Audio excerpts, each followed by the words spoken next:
वजूद से परिचय। मम्मी मम्मी, नेहा ने मेरी गुड़िया तोड़ दी। मुझे नींद आ गई थी। साक्षी की आवाज़ से मेरी नींद टूटी तो मैं दौड़ती हुई बच्चों के कमरे में पहुंची। साक्षी जोर जोर से रो रही थी। टूटी हुई गुड़िया एक तरफ पड़ी थी। मैं साक्षी को गोद में उठाकर चुप कराने लगी तो मुझे देखते ही नेहा चीखने लगी, हाँ यह बहुत अच्छी है, खूब प्यार कीजिए इससे। मैं ही खराब हूँ, मैं ही लड़ाई करती हूँ, मैं अब इसके सारे खिलौने तोड़ दूँगी। नेहा और साक्षी मेरी जुड़वा बेटियाँ हैं। यह इनकी रोज की कहानी है। वैसे दोनों में प्यार भी बहुत है। दोनों एक दूसरे के बिना एक पल भी नहीं रह सकती। मेरे पति अनुराग आदर्श बेटे हैं। उनकी माँ ही उनकी सब कुछ है। पति और पिता तो वे बाद में हैं। वैसे अनुराग मुझे और बेटियों को बहुत प्यार करते हैं, परंतु तभी तक जब तक उनकी माँ प्रसन्न रहे।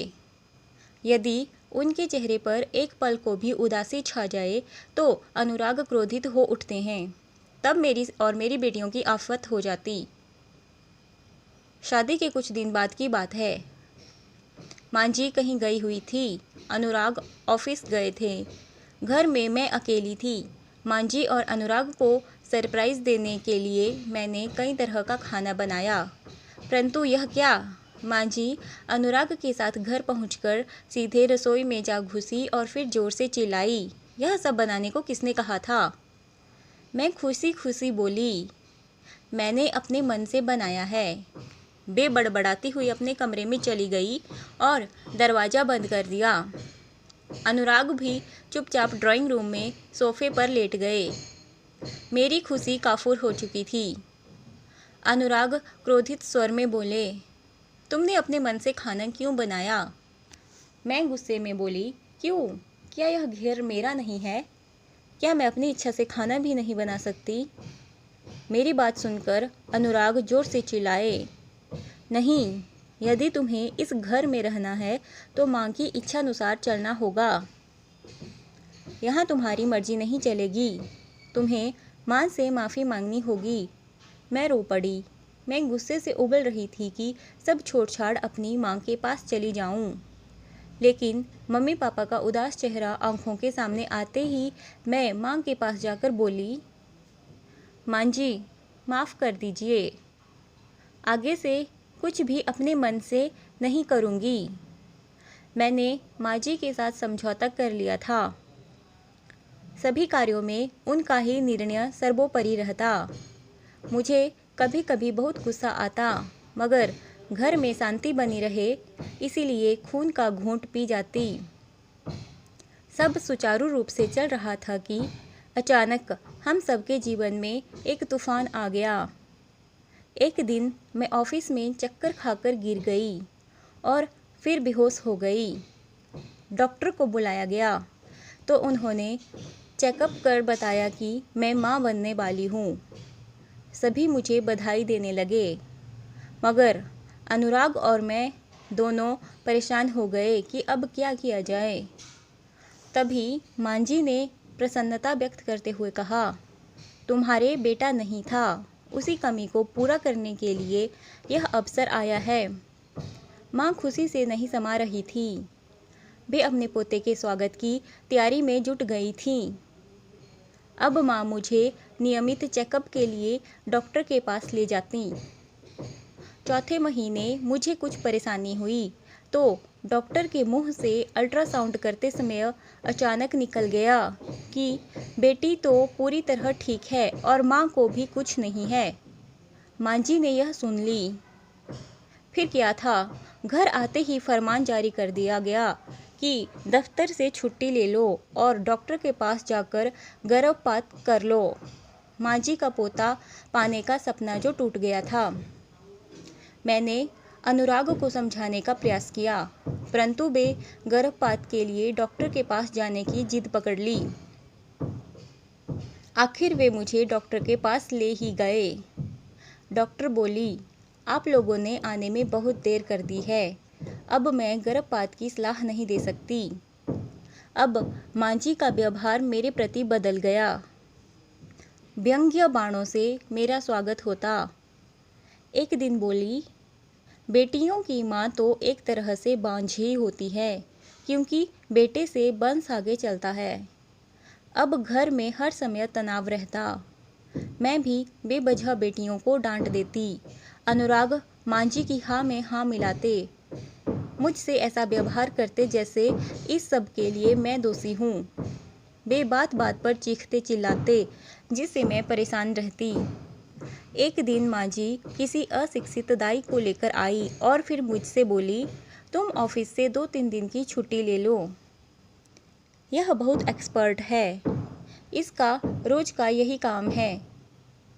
यह बहुत जल्दी तुम्हें इस बेटी से छुटकारा दिला देगी। यह सुनकर मैं सन्न रह गई। अब मुझे अपने जीवन पर खतरा साफ दिख रहा था। मैं अनुराग के आने का इंतज़ार करने लगी। वे ऑफिस से आए तो मैंने उन्हें सारी बात बताई। अनुराग एक बार को थोड़े गंभीर तो हुए, लेकिन फिर धीरे से बोले, माँ जी नाराज हो जाएंगी, इसीलिए उनका कहना तो मानना ही पड़ेगा। मुझे कायर अनुराग से घृणा होने लगी। अपने दब्बूपन पर भी गुस्सा आने लगा कि क्यों मैं अपने पक्ष को नहीं रखती। मैं क्रोध से थर-थर कांप रही थी। बिस्तर पर लेटी तो नींद आंखों से कोसों दूर थी। अनुराग बोले, क्या बात है, बहुत परेशान दिख रही हो, सो जाओ, डरने की ज़रूरत नहीं है, सवेरे सब ठीक हो जाएगा। मैं मन ही मन सोचने लगी कि अनुराग इतने डरपोक क्यों हैं। माँ जी का फैसला क्या मेरे जीवन से ज़्यादा महत्वपूर्ण है? मेरा मन मुझे प्रताड़ित कर रहा था।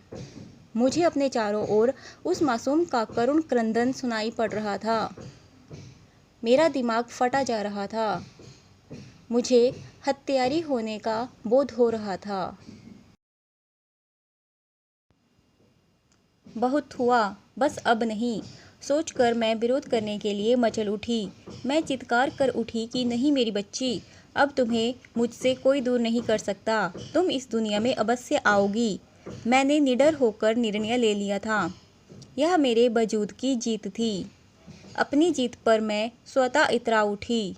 मैं निश्चिंत हो गई और प्रसन्न होकर गहरी नींद में सो गई। सुबह अनुराग ने आवाज़ दी, उठो, माँ जी आवाज़ दे रही है, कोई दाई आई है, तुम्हें बुला रही है। मेरे रात के निर्णय ने मुझे निडर बना दिया था, अतः मैंने उत्तर दिया, मुझे सोने दीजिए। आज बहुत दिनों के बाद चैन की नींद आई है। माँ जी से कह दीजिए कि मुझे किसी दाई बाई से नहीं मिलना। माँ जी तब तक खुद मेरे कमरे में आ चुकी थी। वे और अनुराग दोनों ही मेरे दृष्टा पर हैरान थे। मेरे स्वर की दृढ़ता देखकर दोनों की बोलती बंद हो गई थी। मैं आंखें बंद कर उनके अगले हमले का इंतजार कर रही थी। लेकिन यह क्या, दोनों खुसर फुसर करते हुए कमरे से बाहर जा चुके थे। साक्षी और नेहा मुझे सोया देखकर मेरे पास आ गई थी। मैंने दोनों को अपने से लिपटाकर खूब प्यार किया। दोनों की मासूम हंसी मेरे दिल को छू रही थी। मैं खुश थी। मेरे मन से डर हवा हो चुका था। हम तीनों खुलकर हंस रहे थे। अनुराग को कुछ समझ नहीं आ रहा था कि रात भर में इसे क्या हो गया। अब मेरे मन में ना तो माँ जी का खौफ था, ना अनुराग का, और ना ही घर टूटने की परवाह थी। मैं हर परिस्थिति से लड़ने के लिए तैयार थी। यह मेरे स्वत्व की विजय थी, जिसने मुझे मेरे वजूद से मेरा परिचय करवाया था। Thanks for watching. अगर आपको ये कहानी पसंद आई तो वीडियो को लाइक करें और चैनल को सब्सक्राइब करना ना भूलें।